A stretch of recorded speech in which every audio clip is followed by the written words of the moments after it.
time to hear the Word of God. Now we invite our dear Pastor Molu to give us the message. Good morning, everyone. Good morning. Welcome to autumn. Because it's autumn, there are many Filipinos who come here. They wanted to see the beautiful trees, the colorful trees, because we don't have that in the Philippines. Because it's tropical country, most trees are green, or sometimes we have some red, but the beauty of autumn is really unique. So you should be thankful that you are experiencing it. And even if the street sweeper, the one who sweep the street, I think they hated autumn. Because during autumn, they have a lot to sweep. So, but when we lived in Incheon many years ago, there was this big tree, the one with the leaves turned yellow. I'm not sure of the name of that. Jingo. Jingo. After a year, they decided to cut it down because they got fed up with the leaves. So I feel wasted. Ooh, I like trees. Like when we go to park, to mountains, the trees make the surroundings alive and beautiful, right? This morning, why am I talking about the tree? I want to lead you to the meditation of the Word of God about 3 trees. Okay? 3 trees. Be careful of the spelling. 3 with an H is Namu. 3 without H is Sample, number 3. So the 3 trees. What are these 3 trees? These 3 trees that we will meditate today has an impact to us, humanity. They are not just trees, but they did something, and they will do something to us. So before we proceed to our meditation of the Word, let us pray. Gracious, loving Father, thank you that you created beautiful trees. Thank you for the autumn. Thank you for the colors. And thank you, Lord, for the cool weather. Thank you, Father, for bringing us in this gathering. And as we declare, God, we are gathering here in the name of Jesus. Lord, please collect our praises, collect our worship. And this morning, as we meditate your words, enable your servant to preach well, clearly, and powerfully, so my brothers and sisters would understand what message you want them to get. God, to you I give alone all glory and praises and thanksgiving. In Jesus' mighty name we pray. Amen. Amen. By the way, thank you for your prayers. I rested for 3 days. Monday, Tuesday, Wednesday. I was just at home, and thank God for the rest. Now I'm better, and continue to declare that God is my healer. Amen? Amen. And okay, so in Genesis, our meditation, I took it from the book of Genesis and other verses. So Genesis 2, let's begin from Genesis 2, verses 8 and 9. This is the easy version. Okay, let's read. Then the Lord God planted a garden in the east, in a place named Eden. He put the man he made in the garden. Then the Lord God caused all the beautiful trees that were good for food to grow in the garden. In the middle of the garden, he put the tree of life and the tree that gives knowledge about good and evil. I would like to read the other version, the New King James Version. And out of the ground the Lord God made every tree grow that is pleasant to the sight and good for food.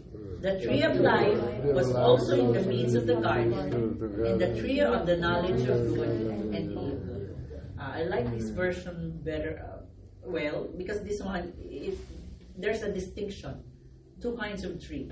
Tree that is pleasant to the sight. We have trees that don't bear fruits, right? They just bloom with leaves, and they are beautiful. So here it says pleasant to the sight. Our God is a God of beauty. Do you agree? Yes. Amen. Our God is a God of beauty. Look at each and every one of us. We are beautifully and handsomely Amen. unique. Amen. Right? Amen. Our God maker He loves beauty. He loves colors. And then, it says there, pleasant to the sight and good for food. God knows that we would need food.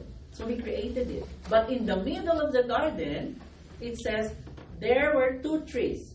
God planted the tree of life and the tree of the knowledge of good and evil. So imagine this, in the middle of a grand park, there are these two unique trees, special mention, the tree of life and the tree of the good and evil.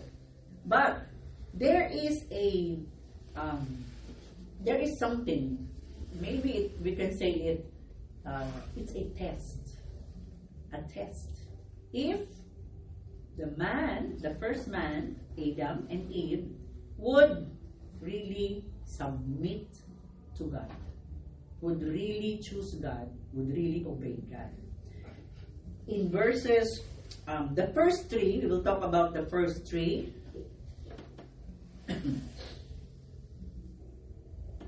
Wow, it's so dramatic.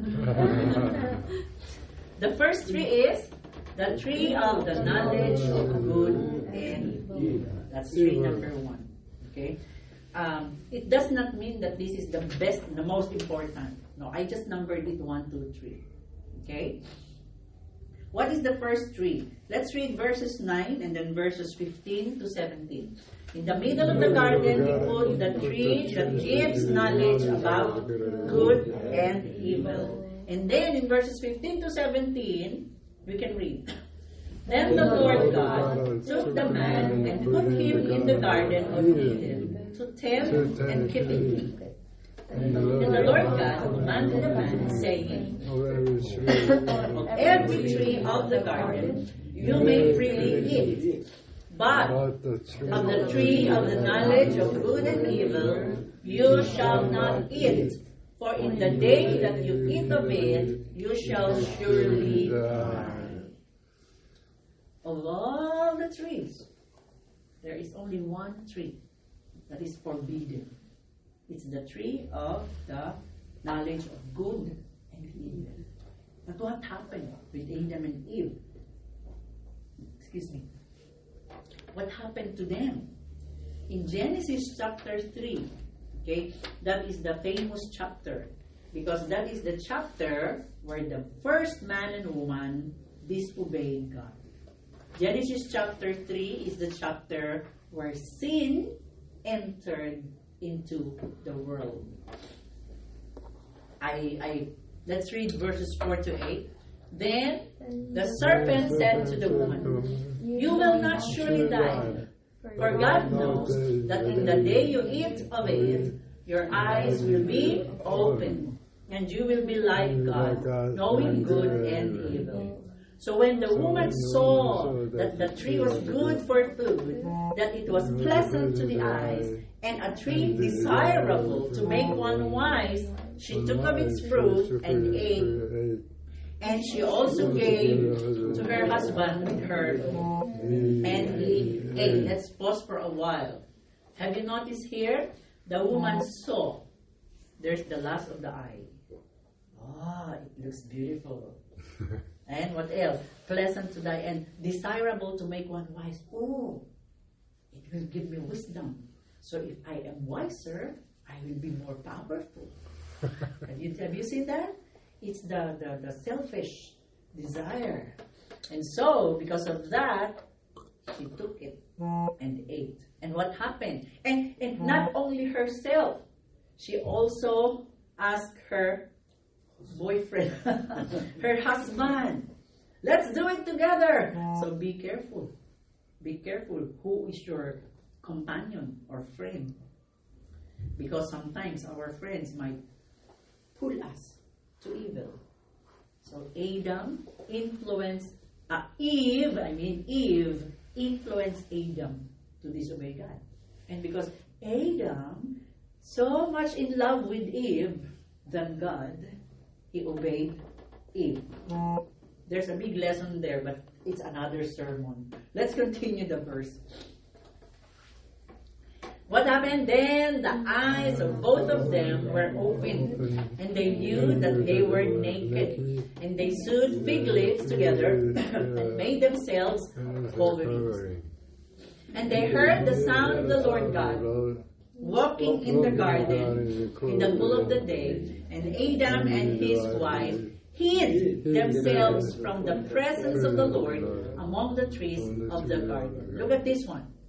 And verse 7, the eyes of both of them were opened. It literally means their mind became dirty. They started to think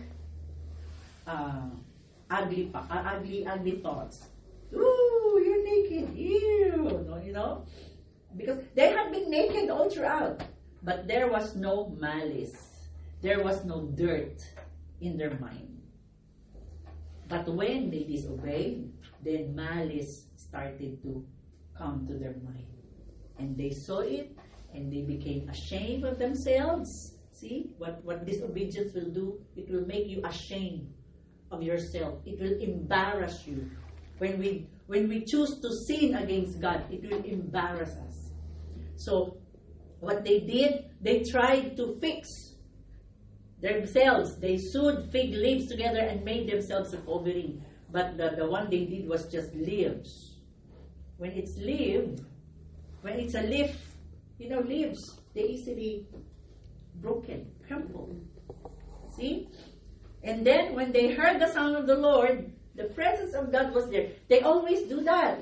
Before they sin, they always experience the presence of the Lord. But this time, because they were guilty, ashamed, afraid. See? They hide themselves from the presence of the Lord among the trees of the garden. They will hide from the Lord. Sin will separate us from the Lord and His presence. Is there verse 9? No? Okay. Yeah. So here, what happened, if you will continue reading, I recommend you read Genesis chapter 3, so you would really understand. The first tree, okay, the tree of the knowledge of good and evil, what did it bring? It brought failure to the first human beings, failure to obey. And that failure affects the whole humanity. Their failure to obey brought what? Shame, fear, curses, and the worst of all, it brought death. Let's read Romans 5:12. Therefore, just as through one man sin entered the world, and death through sin, and thus death is spread to all men, because all sin. See, because of what Adam and Eve did, sin entered to humanity. Now everyone born on this earth became cursed. I would like to read chapter 3, the curses. Okay? Chapter 3, verses 14. The Lord said to the serpent, because you have done this, cursed are you above all livestock and all wild animals. You will crawl on your belly. You will eat dust all the days of your life.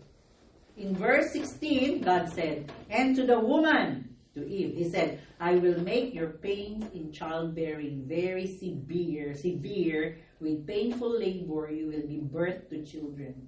17, to Adam, because you listened to your wife, ate the fruit from the tree, which I commanded you not to eat. Cursed is the ground because of you. Through painful toil, you will eat food from it all the days of your life.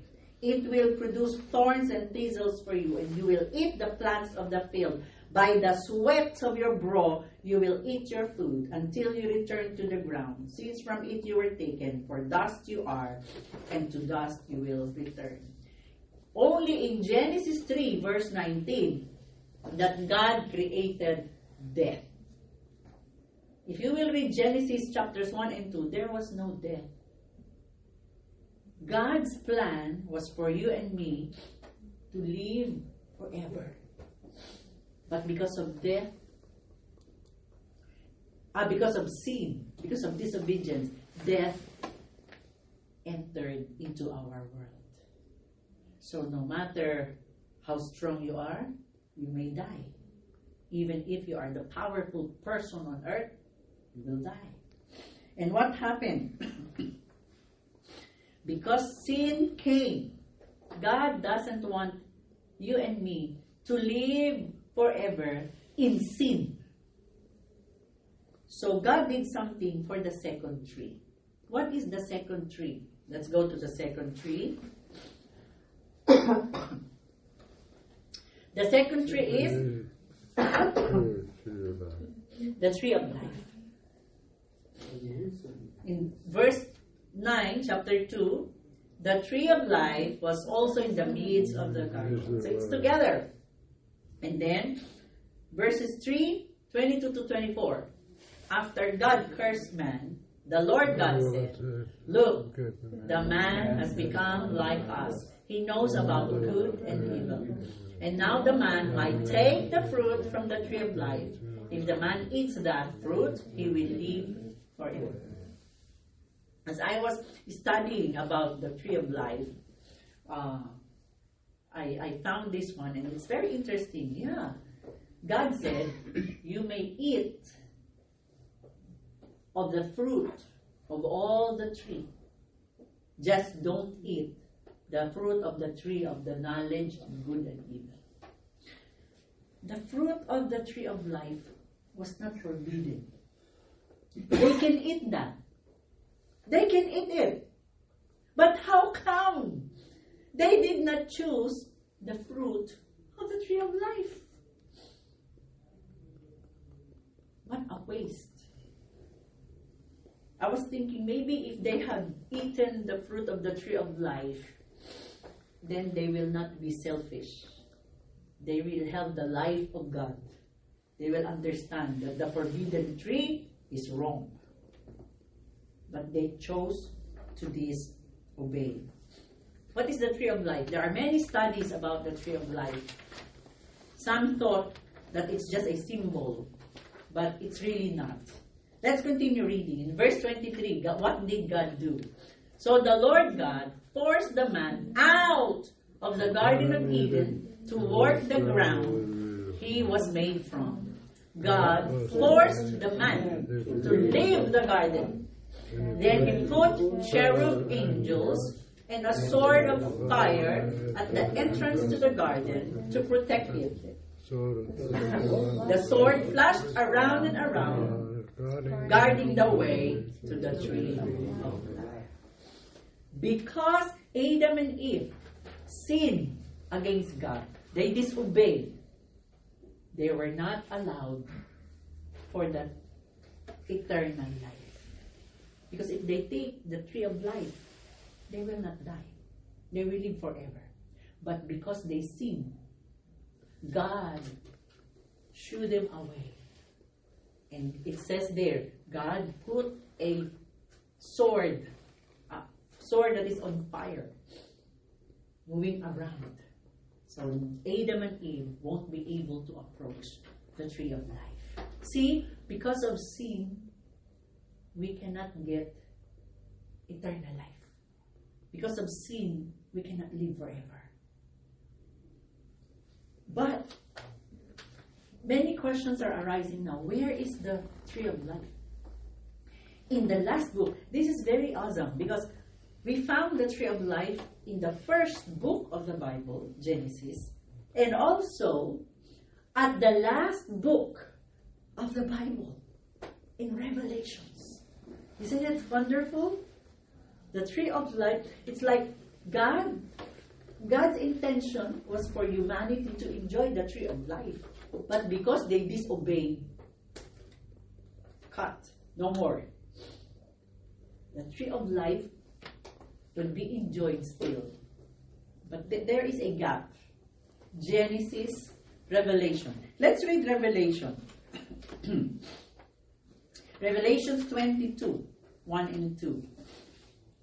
Let's read. Then the angel showed me a river with the water of life, clear as crystal, flowing from the throne of God and of the Lamb. It flowed down the center of the main street. On each side of the river grew a tree of life, bearing 12 crops of fruit, with a fresh crop each month. The leaves were used for medicine to heal the nations. Wow. If the way I understand the tree of life, it says it bears 12 fruits. There is a version that says it bears fruit, 12 different kinds of fruits on each month. I was, just my own dreaming. Oh, maybe January, apple. February, mango. March, avocado. It's just my imagination. But the Bible says in each month there's another kind of fruit, a very special tree. And not only that, it's not just the fruit that is very needed. Also the leaves. The leaves of the tree were used for medicine to heal the nations. In the Philippines, it's a tropical country. We have many trees that bear fruit. And nowadays, they have studied that, for example, we have the guyabano. I don't know, I forgot the English for that. Sorry. Guyabano,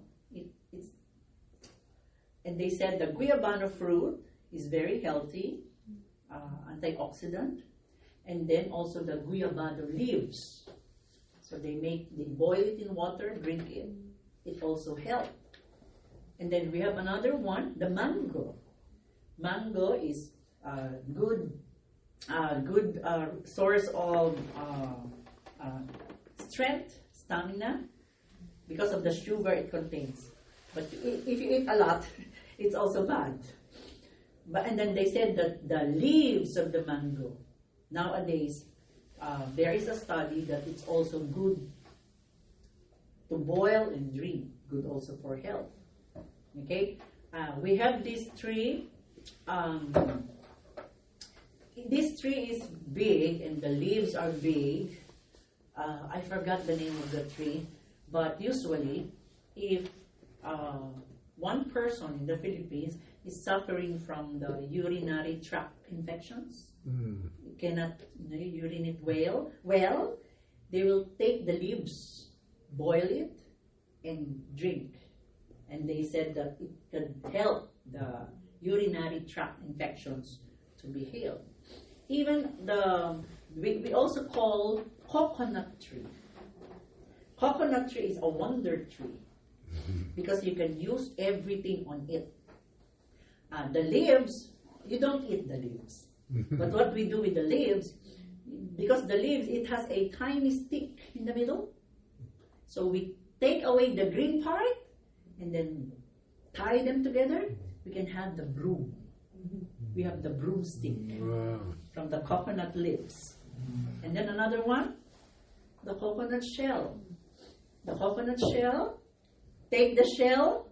In the Philippines, we use it, especially many years ago when I was a little girl.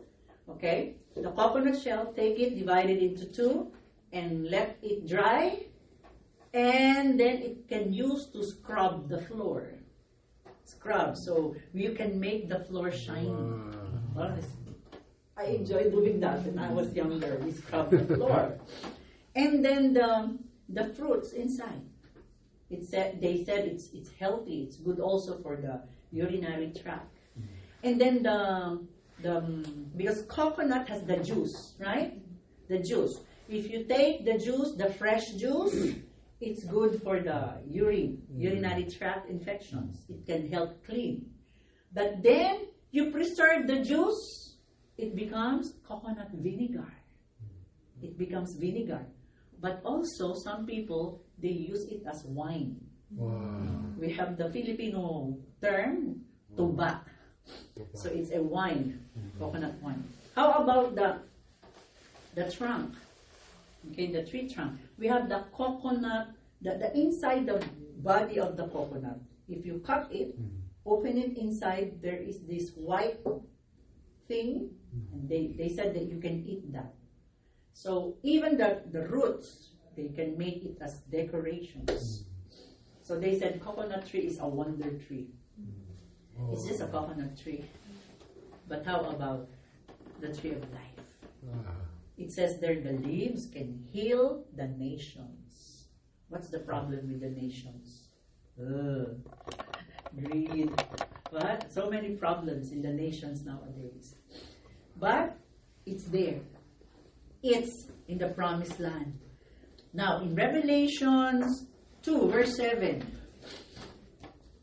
he who has an ear, let him hear what the Spirit says to the churches.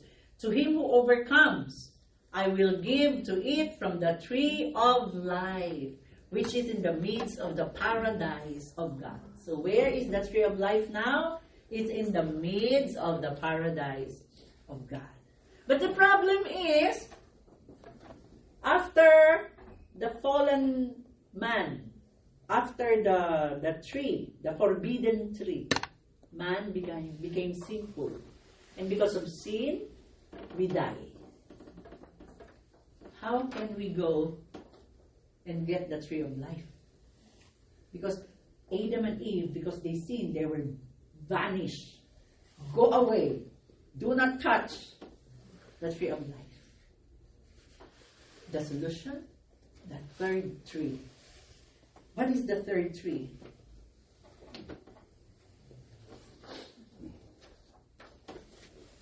The cross of Christ. The cross of Jesus Christ. Whew, hallelujah. Galatians 3, 13 to 14. It says here, let's read. Christ redeemed us from the curse of the law by becoming a curse for us. For it is written, cursed is everyone who is hanged on a tree, so that in Christ Jesus the blessing of Abraham might come to the Gentiles, so that we might receive the promised Spirit through faith. Let's look at this verse. It says there, Christ redeemed us from the curse of the law. The mention of the law, okay? Because after Adam and Eve, God formed Israel. And God gave law. God was trying to help the people, okay? How to live. Okay, so this is the law. This is how you live. But the problem is, the more law, the more sin. I don't know. Even with children, I experienced when I was teaching children. If I tell them, do not go there, the more the children will go there. Maybe they were curious. The sinful nature. Why? What's in there? Have you noticed Jesus after he healed people? What would Jesus say? Do not tell anyone. If you read the gospel, if he healed the sick, Jesus will tell the sick, do not tell anyone that I healed you. But what happened? The healed person will go and spread the news. Oh, people, we like to do what is not allowed. So God had been trying to teach people how to live according to his heart. So he sent the law. But the law won't save us. The law won't bring us to eternity. It will just guide us. So, what happened? God, the maker of heaven and earth, sent His only begotten Son to die on the tree. Cursed is everyone who is hung on a tree. If the first tree brought curse and death to humanity by disobedience of Adam and Eve to God, this tree, Jesus Christ tree, brought the opposite. The first tree brought curses and death. This tree, the tree of Jesus Christ, now it brought us a perfect symbol. Why symbol? Because it was not the tree who made it. It was Jesus who died on the tree. So nowadays, whenever we see the cross, it will remind us of several things. Amen? We don't worship the cross. Okay?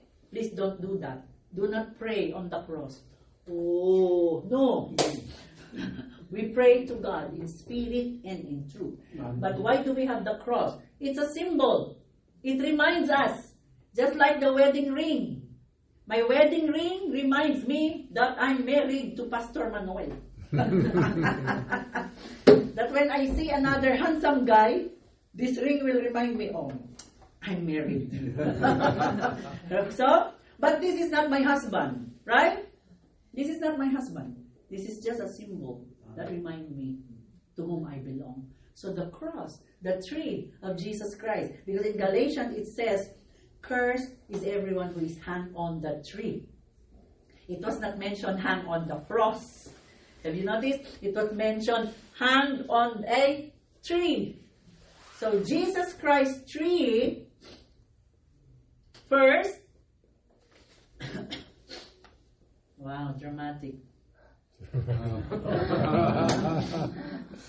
It brought the perfect symbol of obedience to God. Amen. The first tree reminds us of Adam and Eve's disobedience. But the tree of Jesus where he died is a symbol of perfect obedience. Christ's death on the cross was his full obedience to the Father. I want us to read several verses. John 4:34. Jesus says, "My food is to do the will of him who sent me and to accomplish his work." When Jesus was asked, "Have you eaten?" In John chapter 4, the disciples went to the market to buy food, bread. When they came back, Jesus was so, powerfully. Why? Because he just witnessed, he just saved a Samaritan woman. So they thought, oh, maybe somebody gave him food. "Have you eaten, teacher?" And Jesus said, "My food is to do the will of him who sent me and to accomplish his work." What does it mean? God or Jesus will obey his Father more than his tummy. Amen? Amen? John 6:38. Jesus says, "I came down from heaven not to do mine own will, but the will of him that sent me." See that obedience? Jesus would rather obey the Father's will, not what he wants, not his desires. Ooh, what a very powerful kind of obedience. May the Lord God help us. May the Lord God help us. Philippians 2:8. "And being found in human form, he humbled himself by becoming obedient to the point of death, even death on a cross." What an obedience. He was willing to obey the Father, even if his obedience will bring him death. And thank God Jesus obeyed. We have a model. We have an example.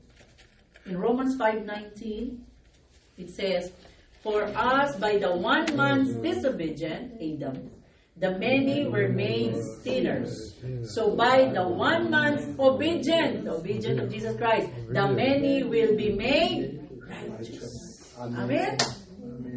When Adam disobeyed, humanity became sinful. But because Jesus Christ obeyed, now humanity can be freed from from sin.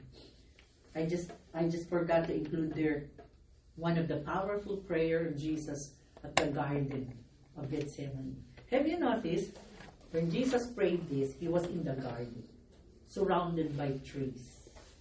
So that's why there are Bible scholars who says that Jesus symbolizes also the tree of life, or the tree of life symbolizes Jesus. Whoever received Jesus will live forever. Just like the tree of life. If you get the fruit, you can live forever. And Jesus was on the garden when he prayed, Father, I hope I don't die, but not what I want, but what you want. Total obedience. Thank God, Jesus obeyed. So the tree of Jesus, another one, letter B. Wow. It brought us the perfect symbol of our redemption. Redemption. Someone paid for us. Redemption from where? Letter A, we were redeemed from the curse. Remember, Adam and Eve sinned against God and God cursed.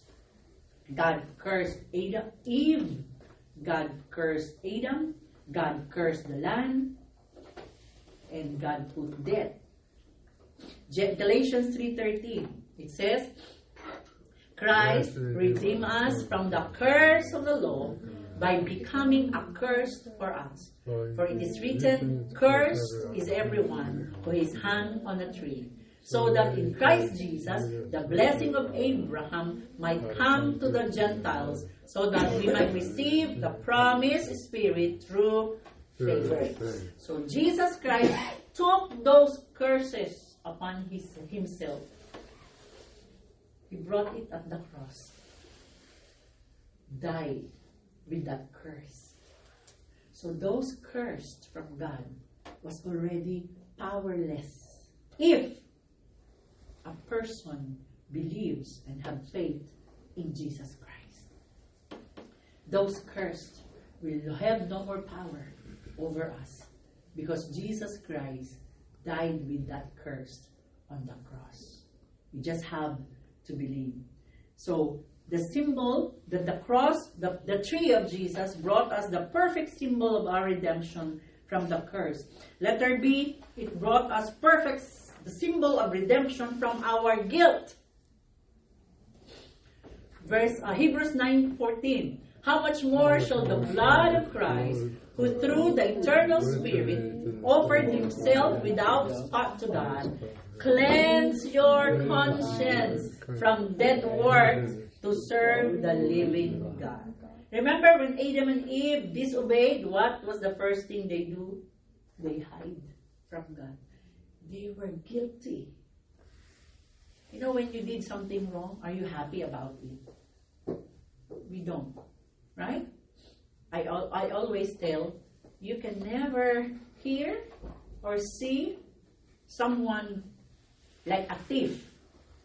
You can never hear a thief saying, hey, I'm a thief. I'm a very good thief. Have you ever seen some person like that? No. Sinners will always hide because sin brings guilt. Sin brings shame. But because of Jesus Christ, it says there, because of him, his death on the cross, his blood, it could cleanse you from your guilt. It could give you a cleaner conscience. Cleanse your conscience from dead works. And now we have clean conscience. What do? It says there, serve the living God. That's the purpose. God will cleanse us by the blood of Jesus, not to do sin again, but God cleanses us so we can do something better this time. What's that? Something that pleases the Lord. Have you washed a spoon? It's a dirty spoon, and then you wash it. After washing it, what do you do with it? Put it in the dirt again? No, you use it for a better purpose, to feed your family, to get healthy food. Right? Same thing with us. We used to be dirty because of sin. But when we received Jesus Christ, have faith in Him, we were washed with the blood of Jesus. We were cleansed. And this time, we are cleansed enough to do things to serve the living God. Amen? That is so precious. Another one, the cross or the tree of Jesus brought us the perfect symbol of our redemption from sins. 1 John 2:2, let's read. Jesus died as a sacrifice to take the punishment for our sin. Then God could forgive us. Amen. Jesus did that not only for us. He did it for all people in the world so that God can forgive them for their sins. It says here, Jesus did that. What's that? He sacrificed. He died. Why? So that God can forgive us from our sins. So the cross, the tree of Jesus, is the best symbol to remind us that we are redeemed from our sins. We are redeemed by Jesus on the cross. When He was hung on the cross, He redeemed us from our sins. 1 Corinthians 6:20. He hath shed His precious blood to purchase us. We are bought with a price. Amen. We are bought from that sinful store. The blood of Jesus paid for it, and we can be free. 1 Peter 2:24.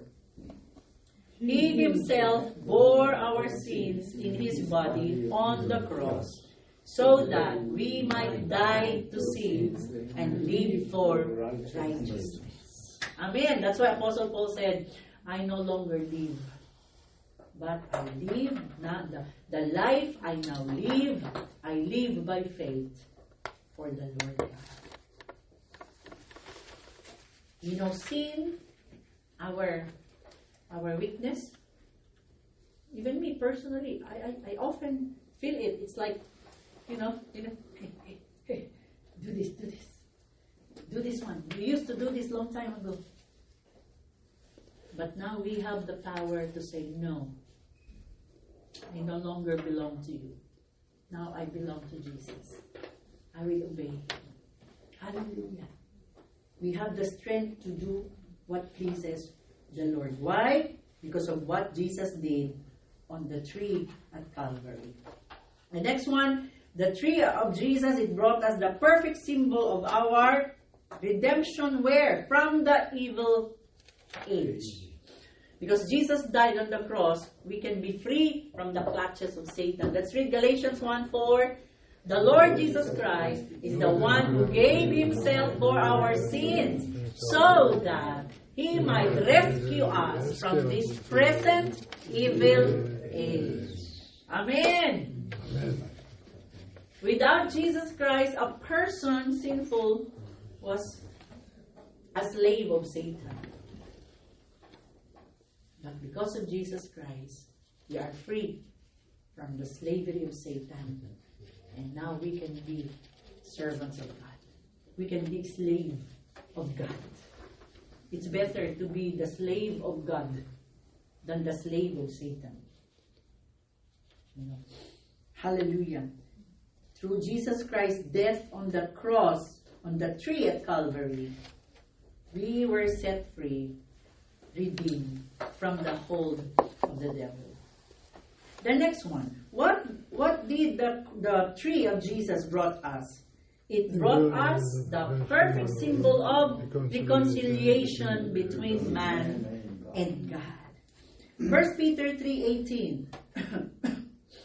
For Christ also suffered once for sins, the righteous for the unrighteous, to bring you to God. Amen. Amen. Remember when Adam and Eve sinned, what happened? God pushed them away from the garden. shoot. And then God put cherubim and swords of fire. They are no longer allowed to enter. They can no longer enjoy the presence of God. The relationship with God was cut. That was sin did. But because of Jesus Christ, His death on the cross will connect a sinful person. If he will believe in Jesus, if he will repent of his sins, turn to God, he will be connected again to the presence of God. Amen? There are so many verses. God can be our Father if we believe in Jesus Christ. I was not able to include that, but one of my favorite verses is in John 1:12. For those who receive Him, for those who believe Him, who is the Him, Jesus Christ, He gave the right to become children of God. Because of Jesus Christ, you and I can now be again children of God. Amen? Amen. Romans 5:10. For if, while we were God's enemies, we were reconciled to Him through the death of His Son, how much more, having been reconciled, shall we be saved through His life. So the death of Jesus Christ reconciled us, connected us back to God. So because of Jesus Christ, we can again experience the presence of the Lord. We can again experience the glory of the Lord. And more so, John 3:16, for God so loved the world that He gave His one and only begotten Son, that whosoever believes in Him will not die, will not perish, but have what? Eternal life. Because of Jesus Christ, one day we would be able to get that fruit in the tree of life and taste it. Amen? Because it's Jesus Christ. He is the way to the paradise of God. Jesus said in John 14:6, I am the way, the truth, and the life. No one comes to the Father but by me. Jesus is the only way. Someone told me, all religion are the same. All religion will bring us to God. I thought about it and I said, I don't think so. Because it was only Jesus who said, I am the way, the truth, and the life. Buddha did not say that. Right? Muhammad did not say that. Who else? All those idols, they did not say it. Even St. Peter's, Mary did not say that. Only Jesus. Jesus said, I am the way, the truth, and the life. No one comes to the Father but by me. So it is because of Jesus, His death connected us to God. His death brings us salvation. Hallelujah. When Adam and Eve disobeyed God, man was cast away from the presence of God. Oh, to make you awake. When Adam and Eve disobeyed God, man was cast away from the presence of God, even from the tree of life. However, because of Christ's obedience, we can now access the Father by faith in Jesus, be freed from the curse and death, and we have eternal life, even access to the tree of life. Hallelujah! Amen. Are you blessed you have Jesus Christ? Amen. Amen. So the challenge is, which tree are you into now? Are you still on the tree number 1? Uh-oh. You have to hold on to the tree number 2. So you can reach tree number 3. Very confusing. Hallelujah.